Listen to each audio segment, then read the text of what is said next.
नमो वरिहन्ताणं नमो सिद्धाणं नमो आयरीयाणं नमो वज्रायाणं नमो लोय सव्यसाहूनं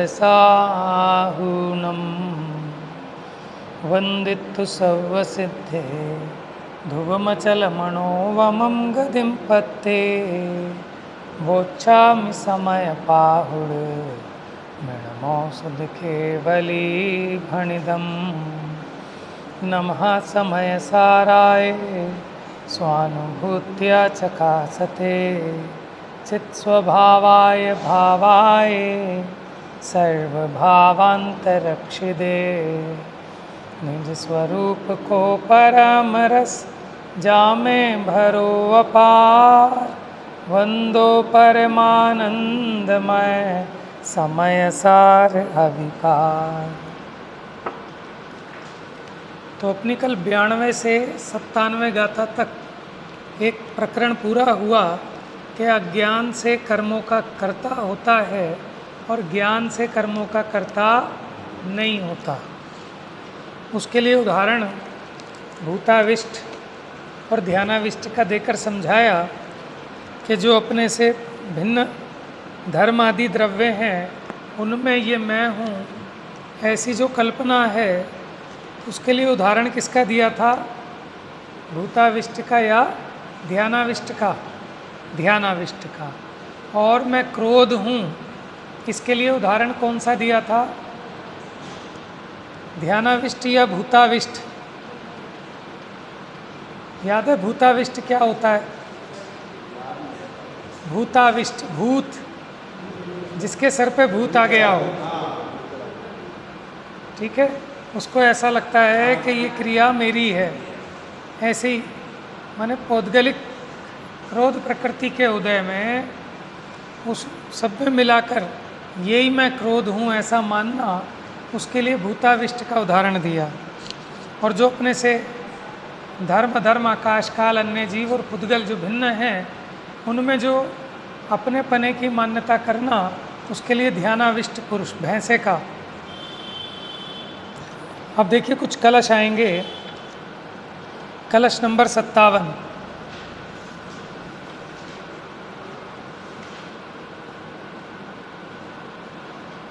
page number 273, पंडित जयचंद जी कृत भावार्थ। जो अपनी गाथा हुई थी ना 97 नंबर की, उसमें सबसे नीचे की लाइन एक बार देखते हैं भावार्थ, फिर कलश पढ़ेंगे। जो परद्रव्य के और परद्रव्य के भावों के, देखो क्या क्या दो चीज़ें हैं, परद्रव्य और परद्रव्य के भावों के कर्तृत्व को अज्ञान जानता है। देखो यहाँ कर्तृत्व को अज्ञान कहा, लेकिन किसका कर्तृत्व अज्ञान है? परद्रव्य और परद्रव्य का भाव, उसको मैं करता हूँ ऐसी जो मान्यता है वो अज्ञान है। और जो इसे अज्ञान जानता है वह स्वयं कर्ता क्यों बनेगा? कल कौन सा उदाहरण दिया था इसे समझाने के लिए? जो बाप बेटा जा रहे थे और गोबर देखा, उसके ऊपर फूल ढक दिए। अब वो जानते हैं इसमें तो गोबर है, तो वो क्यों माथा झुकाएंगे वहाँ पर? तो जो अपने अज्ञान को पहचान लेगा वो अज्ञान क्यों करेगा? यदि अज्ञानी बना रहना हो तो परद्रव्य का कर्ता बनेगा। इसलिए ज्ञान होने के बाद परद्रव्य का कर्तृत्व नहीं रहता। अब इसी अर्थ का कलश रूप काव्य कहते हैं। काव्य पढ़ेंगे, भक्तांबर वाली लय चलेगी, वसंत तिल का छंद। अज्ञानतस्तु सतृणाभवहारकारी ज्ञानम स्वयं किल भवन्नपि रज्यते या पीत्वा दधीक्षुमलतिग्रध्या गां दोग्धिदुग्धमिव नूनमसो रसालम। हिंदी का भी सुनिए।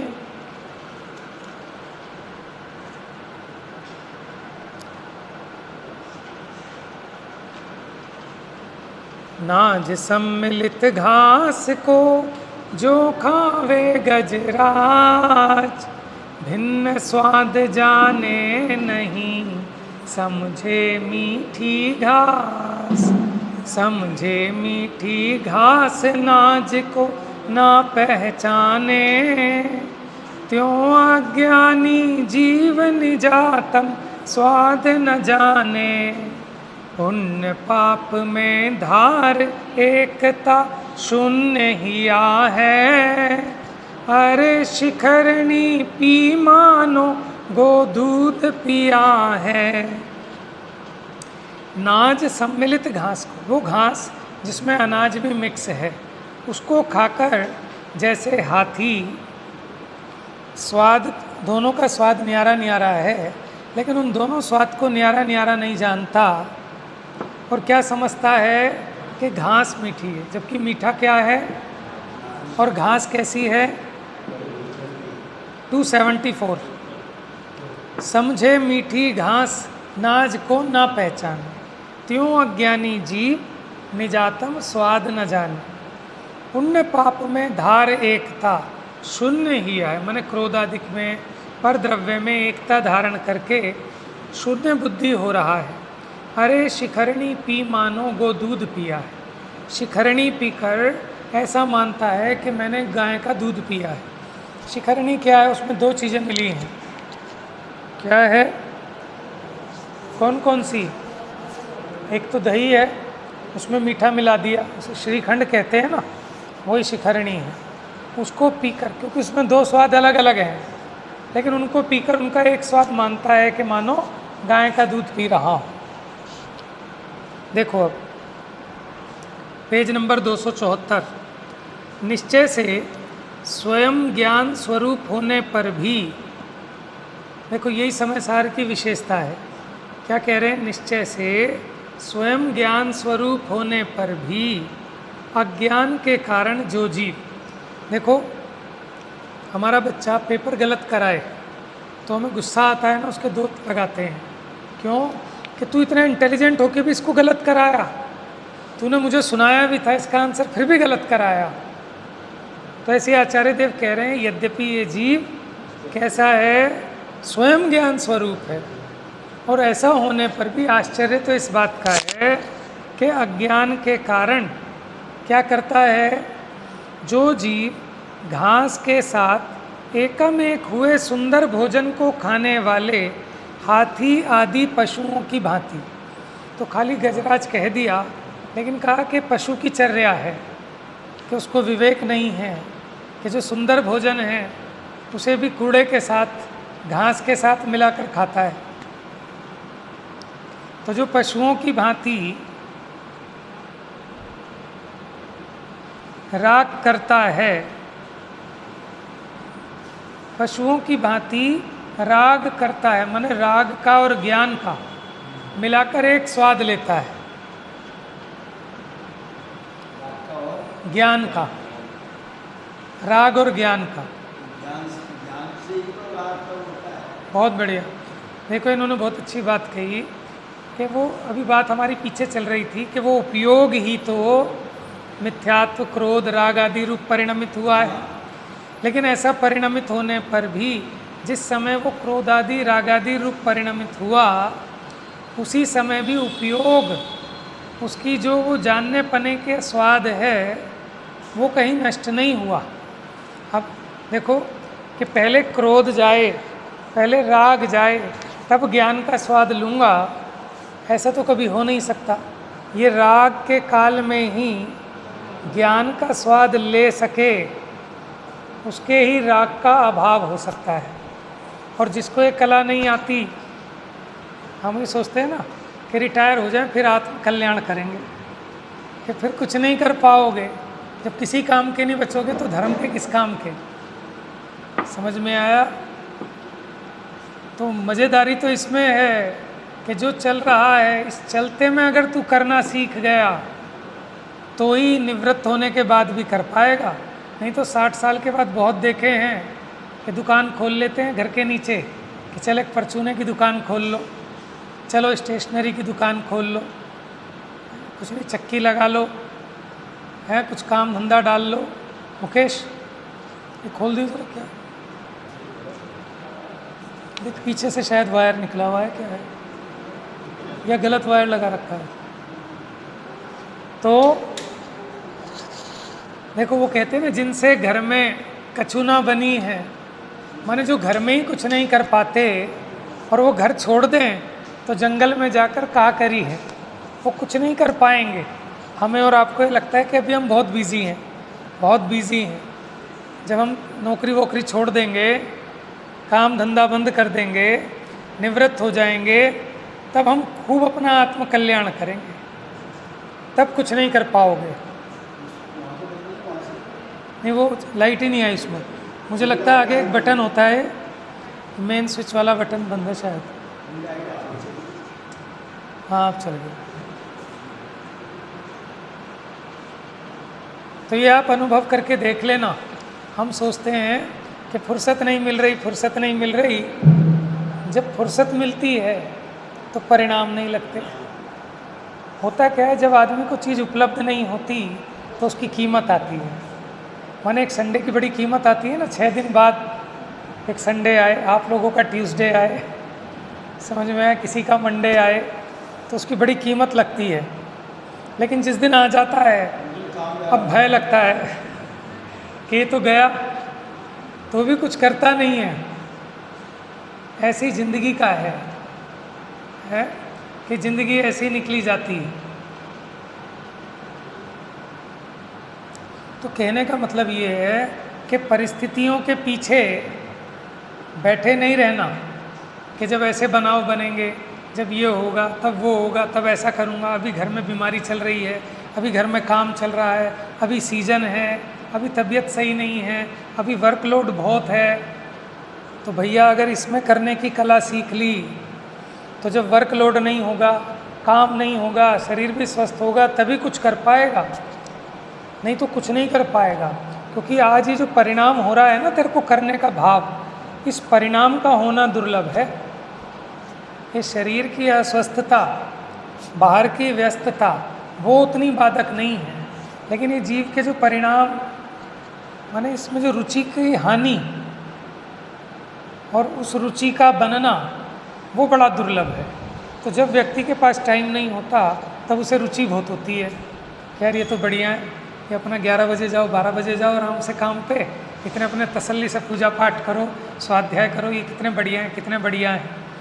लेकिन जब तेरा पुण्य का उदय आए, तुझे टाइम मिले, तब तेरे भाव नहीं होते। एक दिन आए आदमी, 2 दिन आए, फिर छका जाए, हम तो बोर हो गए।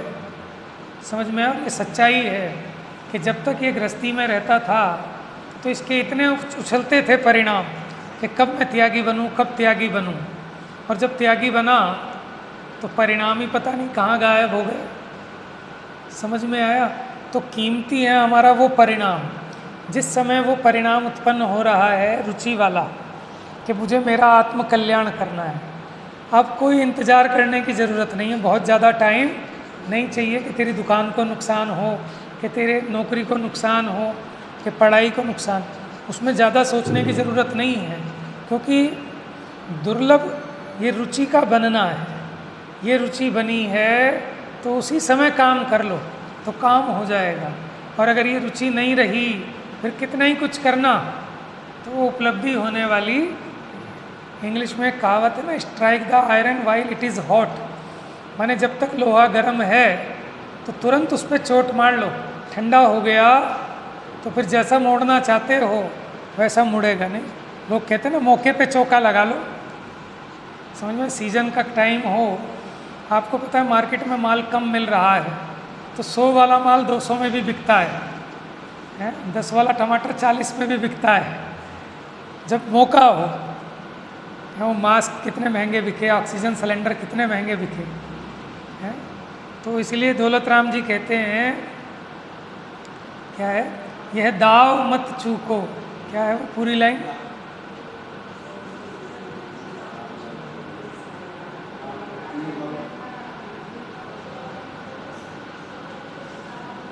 अब दोल हो सुखी स्वपद रच दाव मत चूक। ये दाव पड़ा है, जैसे कुश्ती लड़ते हैं दो पहलवान और उसकी गर्दन उसके हाथ में आ जाए तो सब लोग कहते हैं अरे कर दे, दे दे एक पटकी।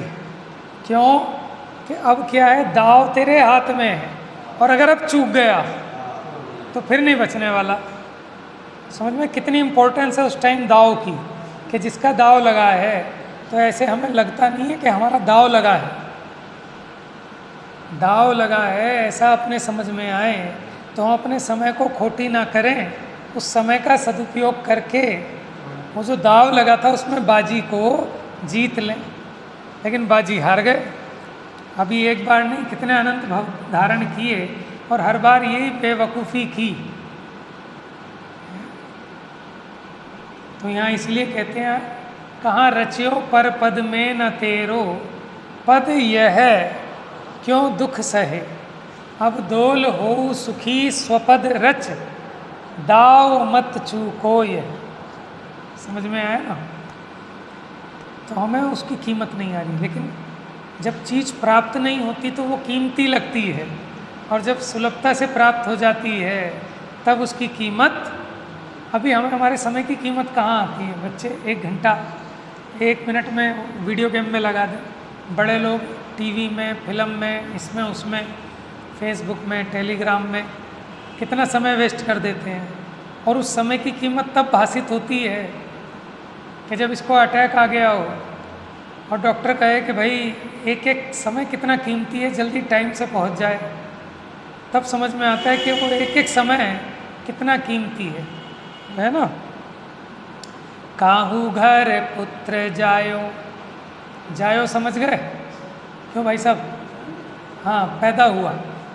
काहू घर पुत्र जायो, काहू के वियोग आयो, काहू राग रंग काहू रोया रोई पड़ी है। अब जिसके पुत्र उत्पन्न हुआ वहाँ तो राग रंग, और जिसके मर गया, अभी देख लो कोरोना में किसी के बैंड बज रहे थे और किसी की मैयत जा रही थी, हैं? और दूर नहीं, माने ऐसा हो गया लोगों के घर की घर में, जॉइंट फैमिली में एक की शादी होनी है, एक की अर्थी उठनी है, हैं? काहू राग रंग काहू रोया रोई पड़ी है। क्या है? उगत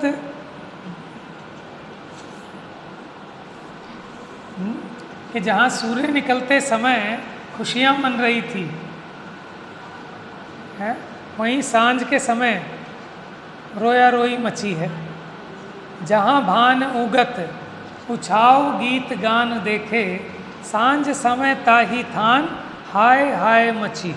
पहले तो अलग अलग जगह की, कि कहीं राग रंग कहीं रोया रोई, लेकिन एक ही घर की भी बात करें तो सुबह के समय जहाँ गीत हो रहे थे वहीं शाम के समय हाय हाय पड़ी है। ऐसी जग रीति को न देख भय भीत होए। देखो बात यह है कि विशुद्धि कहाँ है, कितनी कसाई की तीव्रता है कि जगत की ऐसी रीति है और ऐसी रीति को देखकर भी भयभीत नहीं होता, इसे डर नहीं लगता है। ऐसी जग रीति को न देख भयभीत होए, हा हा नर मूड तेरी मति कोने हरी है, कि हाय हाय मूर्ख मनुष्य, तेरी बुद्धि किसने हर ली? कि क्यों? मानुष जन्म पाए सोवत विहाए जाए। कितने घंटे सोने में जाते हैं बताओ? आधा मनुष्य जन्म चला गया, कईयों का तो पौना भी चला गया। समझ में? हमारी मजबूरी है कि हम सो नहीं पाते दिन में, क्योंकि ऑफिस में होते हैं। हम भी अगर फुर्सत में होते तो हम भी तान के सोते, है ना? पुण्य का उदय में मिलता है ना ये सब, लेकिन कमाता पाप है। क्या? मानुष जन्म पाए सोवत विहाए जाए, खोवत करोड़न की एक एक घड़ी है। वो तो उस समय करोड़ बहुत बड़ी बात थी, तो कह दिया वास्तव में तो बेशकीमती हैं। आप कितने कुछ दे देना, लेकिन एक समय भी जिंदगी का आप बढ़ा नहीं सकते, तो समझो कितना कीमती है वो। हमें कहाँ लग रहा है? अगर लगे तो हम खोएं नहीं, अपनी आत्मा की साधना करें। है ना। तो हम कह रहे हैं कि ये जीव को अंदर में बात लगना ये महा कठिन है, और अगर लग रही है तो फिर क्यों चूकना, है ना। तो यहाँ क्या कह रहे हैं, निश्चय से स्वयं ज्ञान स्वरूप होने पर भी, देखो आत्मा का स्वरूप तो यही है कि सदा ज्ञान में रहता है, ऐसा स्वरूप है, फिर भी अज्ञान के कारण, ये भी सच्ची बात है। देखो ज्ञान स्वरूप है, ये जितनी सच्ची है उतनी सच्ची ये भी है कि ज्ञान स्वरूप होने पर भी ये अज्ञान रूप हो रहा है कि नहीं हो रहा है। अज्ञान के कारण जो जीव घास के साथ एकम एक हुए सुंदर भोजन को खाने वाले जानवर की भांति, हाथी आदि पशुओं की भांति राग करता है। क्या करता है? हाथी ने क्या गड़बड़ की? देखो ये कहता है कि ये मैं राग हूँ, जबकि वहाँ ज्ञान भी है, राग भी है, ठीक है, परद्रव्य का ज्ञान भी है। पीछे बताया था ना, परद्रव्य रूप तो नहीं परिणमित होता, लेकिन परद्रव्य के ज्ञान रूप से परिणमित होता है। तो वहाँ ये राग में और ज्ञान में दोनों का स्वाद न्यारा न्यारा है। एक का स्वाद कलुषता रूप है, दुख रूप है, आकुलता रूप है, और ज्ञान का स्वाद आनंद रूप, सुख रूप है, निराकुलता रूप। लेकिन दोनों में माने भिन्नता नहीं जानता, मिलाकर मिश्र स्वाद लेता है। देखो आपने रसगुल्ला खाया तो काहे का स्वाद लिया? 3 ऑप्शन देता हूँ, चलो। नंबर 1, चौथा है नहीं मेरे पास। नंबर 1 के रसगुल्ले का स्वाद लिया, यस या नो? चलो अब विचार करने की बात है। आप कह रहे हो नहीं लिया, तो उसको विचार करना जब खाते हो, जो भी फेवरेट चीज़ हो आपकी, है तो याद आएगी ना ये बात। अब दूसरे नंबर पर रसगुल्ले का स्वाद नहीं लिया, रसगुल्ले में जो मेरी आसक्ति है, जो राग है, उस कल्पना का स्वाद लिया। अच्छा, अब उस राग का स्वाद लिया कि वो ज्ञान का स्वाद लिया जिस ज्ञान ने जाना। बताओ बताओ किसका स्वाद लिया? ज्ञान का स्वाद लिया। और मानता क्या है? ये इसके ज्ञान का अज्ञान रूप परिणमन है कि स्वाद तो ज्ञान का आया, लेकिन माना क्या कि रसगुल्ले में से आया। देखो जब ये एसी चलता है तो आनंद आता है ना। काहे में से आता है आनंद? एसी में से आता है कि अपने मान्यता में से आता है? मान्यता में से आता है ना। सपने में भी मज़ा ले लेते हैं लोग लड्डू खाने का, ठीक है, जहाँ जाना पाए वहाँ घूमने का पूरा आनंद लेते हैं कि नहीं लेते? तो ये सारा का सारा काहे का आनंद कहाँ से आया? सब ज्ञान में से आया, ज्ञान की कला है। लेकिन ज्ञान के उस स्वरूप को नहीं जानता, और उस ज्ञान का भी जो निखालिस ज्ञान है, शुद्ध ज्ञान है, उसका इसको अनुभवन नहीं होता। उस ज्ञान का भी ज्ञेय मिश्रित अनुभवन किया करता है, ज्ञेय को मिलाकर। तो देखो तीनों का, ज्ञान, राग और परद्रव्य, इन तीनों का मिलाकर एकम एक स्वाद लिया, ऐसा मानता है। ये इसका अज्ञान, ये इसके ज्ञान का अज्ञानत्व है। ये भी सच्चाई है, तो दुखी भी होता है। तो उस पशु की भांति राग करता है, माने राग का और अपने ज्ञान का। देखो वो उपयोग ही है कि जो राग रूप परिणमित हुआ, लेकिन वहाँ उस राग का तो स्वाद लिया, और उस राग के काल में उस राग को जानने वाला ज्ञान भी मौजूद है ना, लेकिन उसका ज्ञान नहीं करता है। तो हम ये कह रहे थे ना कि ऐसा नहीं कि पहले राग मिटे तब हम शुद्ध ज्ञान का अनुभवन करेंगे। देखो सब्जी चखी तो हमने कहा नमक चख, तो बावला है, सब्जी चखा रहा है और कह रहा है नमक चख। नमक चखाना है तो नमक दे, तो हम चखेंगे। कि वो नमक ऐसे नहीं चखाना, ये सब्जी को चखाना है। और तुमने क्या चखना है? जिसको सब्जी चखाने पर नमक चखने की कला आ गई, समझ में आया? उसे ही नमक का ज्ञान हुआ है, अलग में क्या, अलग तो हर कोई चख लेगा। तो ऐसे ही आत्मा ये राग के साथ मिला है, अनादि से अज्ञान रूप हो रहा है।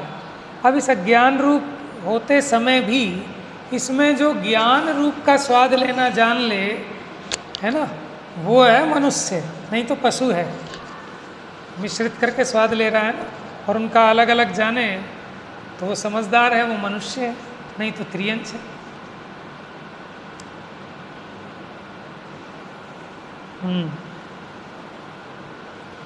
मैंने जब भी हम खाते हैं, अभी बताया था ना, एसी की जब हवा लेते हैं उस समय ये जीव ऐसा उसमें एकत्व में लीन हो जाता है उसके स्वाद में कि इसको विचार भी नहीं आता कि वास्तव में मैं मेरे ज्ञान का स्वाद ले रहा हूँ, और ज़्यादा कहो अज्ञानी की अपेक्षा तो अपने अज्ञान का स्वाद ले रहा है।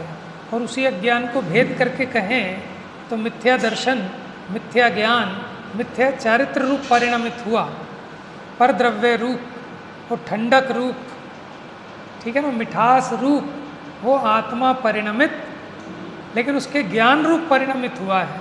तो ज्ञान को उर्दू करना नहीं जानता, ज्ञ की मुख्यता भाषित रहती है, इसलिए पूरी जिंदगी किसकी दौड़ चलती है, ज्ञों की, ज्ञों के संकलन में, ज्ञों को बढ़ाने से अपने ज्ञान का बढ़ना मानता है।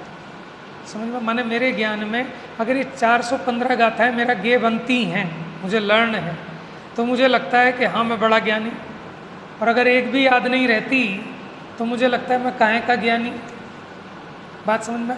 यानी वो ज्ञों को बढ़ाकर अपने ज्ञान का बढ़ना मानता है, ज्ञों से अपने ज्ञान की सत्ता मानता है।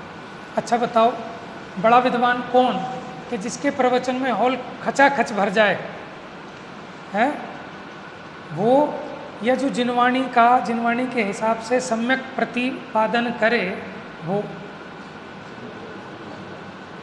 अभी आप आज बुला लो राम रहीम को जेल में से, तो भी कितना ही बड़ा आपका ग्राउंड हो, वो खचाखच भर जाएगा। समझ में आया? और सही बताऊं, जो वाकई में मने बहुत बढ़िया होगा ना, वहाँ आपको मिलेगा ही नहीं कोई। क्यों? क्योंकि सारा जगत विषय भोगों में मस्त है। जिससे उसके विषय भोगों का प्रयोजन पुष्ट हो, जिसको उसके अनुसार कथा सुनने मिले कि खाए पिए मौज करें और धर्म भी हो जाए, तो वहाँ तो मिलेगी भीड़। लेकिन संसारी जीवों का मार्ग और ज्ञानी का बिल्कुल विपरीत है। आज अगर जंगल में कहीं सच्चे मुनिराज होंगे, हाँ, तो वहाँ भीड़ नहीं मिलेगी आपको। एक पंडित जी पढ़ाते थे अजीब बचनाने के लिए, बगल में कोई जैसे आई नाचने के लिए, तो उसको 300 रुपये का उसका नाचने को पैसा मिला। उन्होंने मूर्ति यहाँ मिलने की क्या कर लगी, कंजी जी को 300 लगी, उसका नाम ऐसा था पंडित, उनको 30 माने महीने में हमें 30 रुपये मिले, वो 30 रुपये। सही बात है, पंडित जी को 30 रुपये मिलते थे महीने को। हाँ। और उस दिन एक नाचने वाली बुलाई, उसको 300 रुपये मिले। हाँ, तो ये कहना ये चाह रहे हैं, ऐसे ही है कि जहाँ राग रंग है उसकी कीमत बहुत है जीवों को, क्योंकि उसकी रुचि के अनुकूल है। आप ये बताओ, आप अपने घर में टीवी कितने रुपए का लाने तैयार हो? कि भाई साहब भावना तो हमारी 5 लाख वाला लाने की है, लेकिन अभी औकात नहीं है, तो 1 लाख में गुजारा चला रहे हैं। अच्छा, और समय सार कितने वाला लाना है? कि लाना क्या, फ्री के रखें, पढ़ना भी किसको है? समझ में? डिस्काउंट भी मिले तो भी ये लेने तैयार नहीं। तो भाई साहब ये सच्चाई है। क्यों?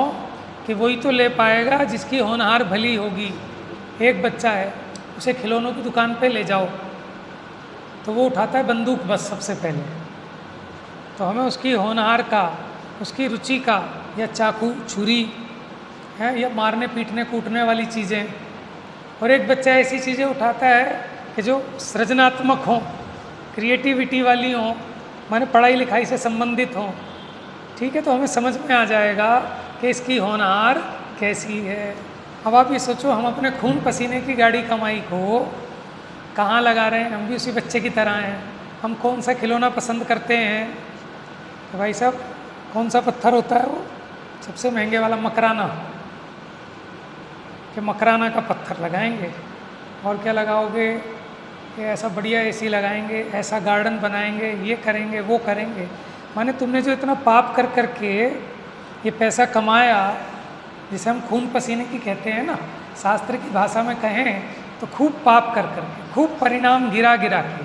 क्योंकि देखो पंचम काल के जीवों का इतना पुण्य नहीं है कि बिना परिणाम बिगाड़े इनके पास धन आ जाए। रतनकरण श्रावकाचार में लिखा, पंचम काल के धनाढ़ जीवों के परिणाम ऑटोमेटिक है भाई साहब।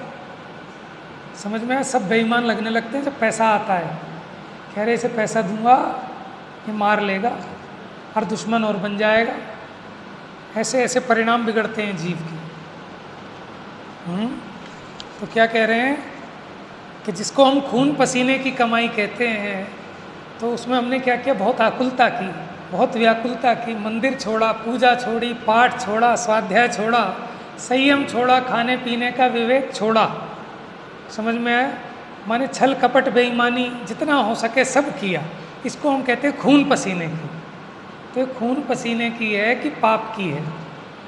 समझ में? इतना पाप करके कमाया तो इससे थोड़ा सा वो पापों को धोना भी चाहिए ना।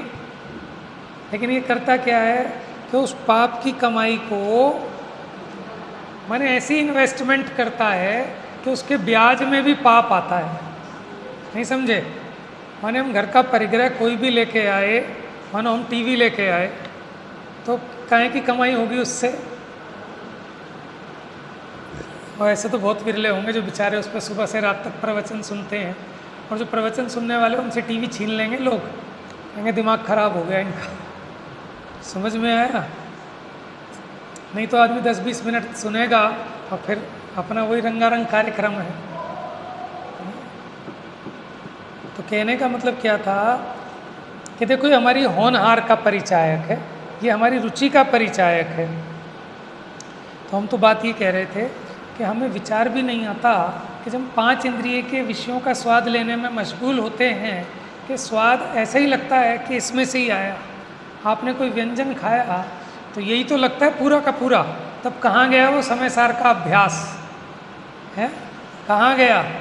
एक बार याद तो आना चाहिए ना। इसलिए भोजन से पहले 9 बार नमोकार मंत्र पढ़ने को कहा जाता है ना, वो इसीलिए कि थोड़ा सब्र तो कर, अपनी आसक्त सोच विचार कि एक बार पहले सोच तो कि तू खाने वाला है और ये तेरा खाद्य है? वो है ना, मैं समझ रहा था अब तक प्रभु भोजन से जीवन चलता है, भोजन बिन नरकों में जीवन भरपेट मनुज क्यों। यही नमोकार मंत्र है। जब भोजन करना हो, अब तो लोग कहते हैं ना भाई सब कोई मंत्र बताओ, दुकान खोलें तो कौन सा मंत्र पढ़ें, ठीक है, जब नहाएं तो कौन सा मंत्र पढ़ें, जब खाना खाएं तो कौन सा मंत्र पढ़ें, यही मंत्र है?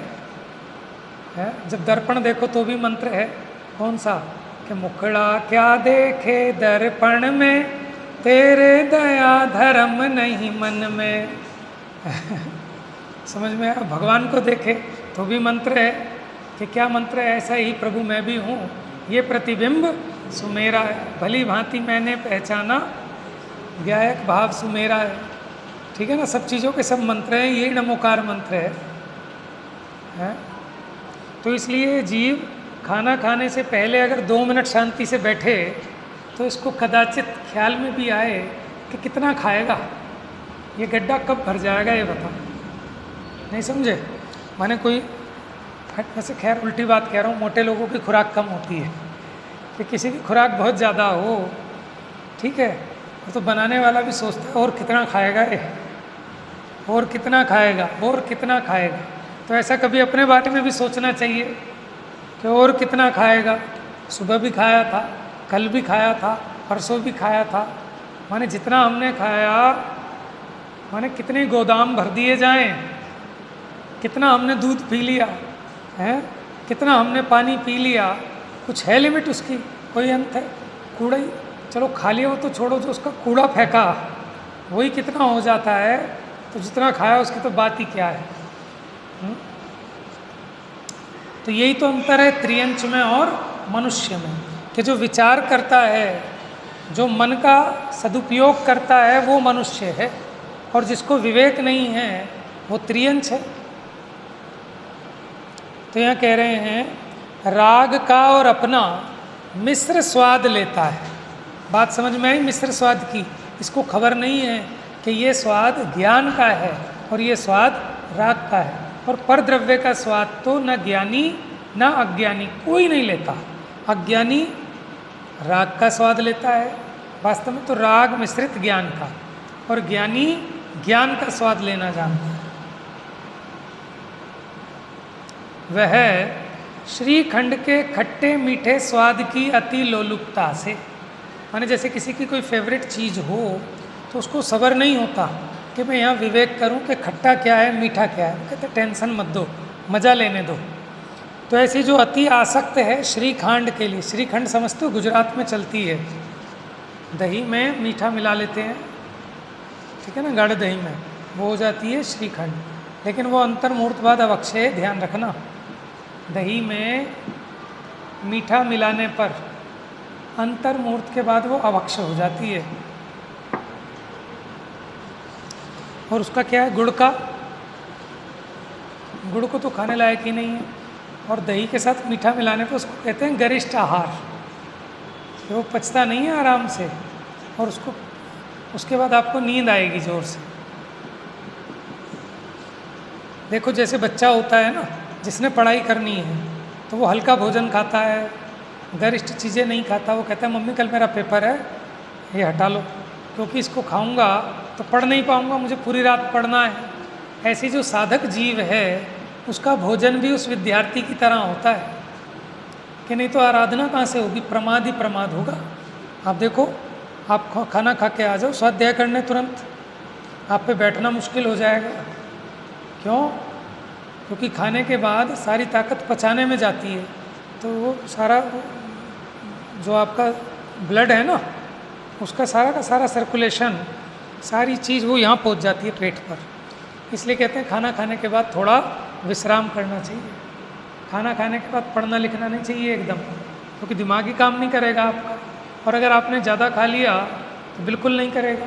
इसीलिए पुराने लोगों की कहावत है क्या, कि सर बड़ा सरदार का और पैर बड़ा गंवार का है। और ये भी कहते थे कि जितने बड़े बड़े पहलवान होते हैं इनकी ठट बुद्धि होती है, बुद्धि नहीं होती इनमें, तभी तो सेहत बन जाती है।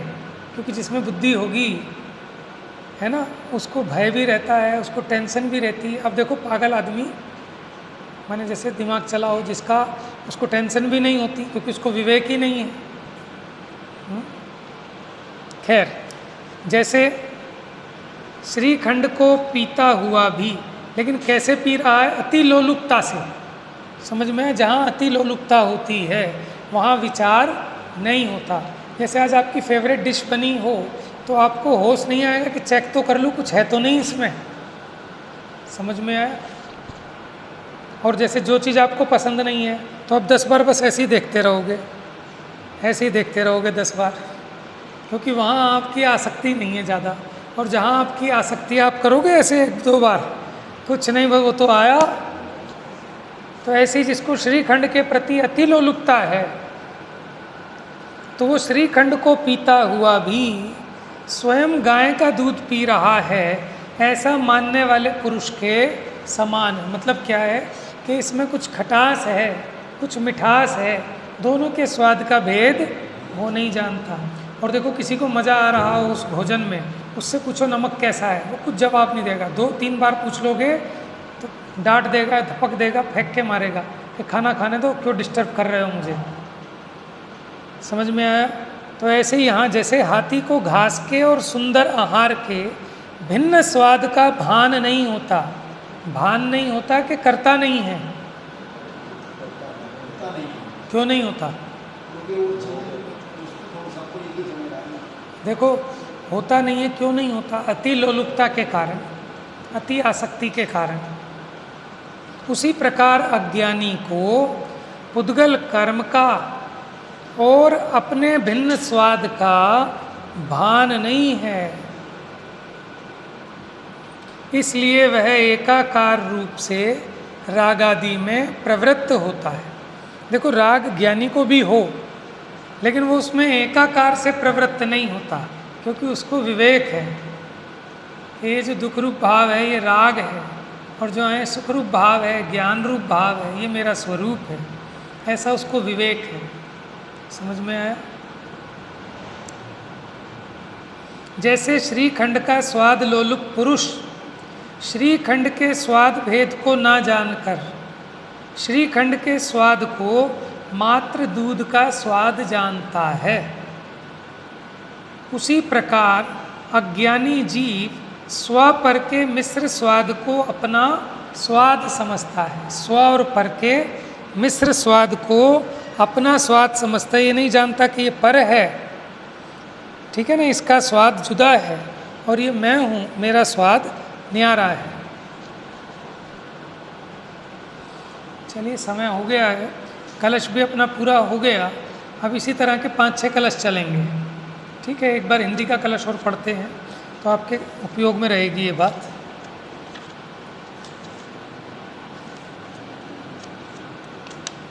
नाज सम्मिलित घास को जो खावे गजराज, भिन्न स्वाद जाने नहीं समझे मीठी घास।